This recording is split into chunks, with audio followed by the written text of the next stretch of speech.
Member Gareth Hughes. Kia ora, Mr Speaker. Namahi kia koutou, kia ora.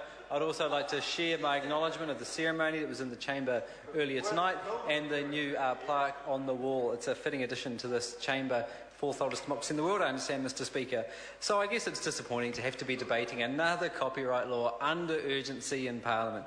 I don't know what it's about copyright laws in this government, but some reason they've got to be debated under urgency. So the Greens will be abstaining on this bill. We want to hear the arguments. Mr Speaker, I think it's a ridiculous process that we're discussing an issue with such a heads up. I mean, this ban on parallel imports on copyrighted films, which this bill deals with, was first implemented in 2003, extended in 2008. It's not like we haven't had a long amount of time leading up to this decision. There's no actual urgency. And in fact, the bill was only tabled on the table when the Minister started speaking. That's unacceptable for a bill like this. In fact, our caucus was only discussing a letter from the Minister Foss today asking our opinion. Yet, a few hours later, we see this bill slammed down on the table with no justification. I think it's a disappointing practice.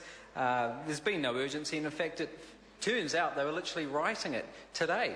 And we still haven't heard a reason why it had to be implemented under urgency. Because what we want to have is a good debate about copyright. This is vexing international legal experts all around the world. It's moved from sort of arcane, dusty rooms of law libraries and law professors discussing it, onto on the front pages of our newspapers and literally the front lines of global treaties like the Trans-Pacific Partnership or the new Copyright Tribunal in New Zealand. Huge political movements around the world are debating these very issues. And I don't think it serves this Parliament or this government very well to be debating such an important issue under urgency. So what we see in this bill is very much a temporary solution, a band-aid over the ban which was extended in 2008. All this bill does, and I note it's only, 2 pages, extends the temporary ban on parallel importing films for another 3 years, but it does reduce the length of the ban from 9 months to 5 months. So very much a temporary measure. They call it a transitory measure. But how many times can you keep extending a so-called transitory measure? And will we be back in another 3 years' time extending it again because the movie industry has said they haven't had enough time? It's important and it's good to see the regulatory impact statement, and there they say there are only 16 submissions, so not exactly overwhelming public debate on this very issue. And what we actually see is the government officials advising against this legislation. It's clear they're advising against this legislation for a number of reasons. In the bill and the regulatory impact statement raise a number of very important issues, and they need considered thought, not this rushed, botched little process. So on one hand, you get the arguments, people saying, we need to protect the cinemas, got to protect Kiwi films, it's the only way we're going to do it. We need a temporary monopoly of distribution rights, favouring one technological distribution method.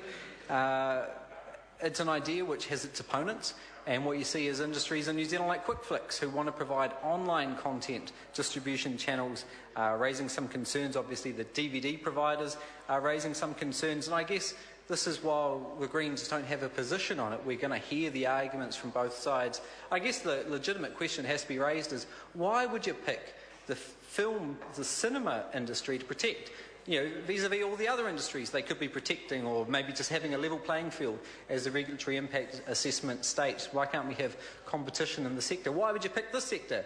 I mean, I didn't see the national members outside saving Video Easy stores and trying to protect VHSs. I didn't see national members trying to protect the carbon arc projector and then the real projectors. Mr Speaker, why would you protect this one sector? I think cinemas, if they're going to be competitive, should be on the atmosphere. And there's some great Kiwi cinemas around the country offering a service, not needing statutory protection to protect their, what some people would say, an old-fashioned business model. So it's framed as a transition, but we've got to ask, will we be back here in 3 years? The officials say lifting the ban would only have minor impacts on the sector. In fact, it would encourage those legal distribution methods, and all the international data and data from New Zealand shows providing legal alternatives, different distribution methods legally, affordably, is the best way to crack down on infringing piracy. And this is what we see in the submissions. Actually, what this bill is going to be doing is encouraging online infringement of copyrighted materials. We've seen this punitive lobby-first approach from sectors involved in this debate, and Ultimately, we need to embrace the modern. We shouldn't be scared of it like the carbon arc projector. We should be looking to the future. But, Mr Speaker, there are arguments on both sides. We'll hear both sides in the Select Committee debate. We think it's an absolutely shocking process to receive this bill literally when it starts being debated. So that's why we're not voting for it and we're not voting against it. Kia ora. I call the honourable member Tim McIntyre. Tēnā koe, Mr. Speaker.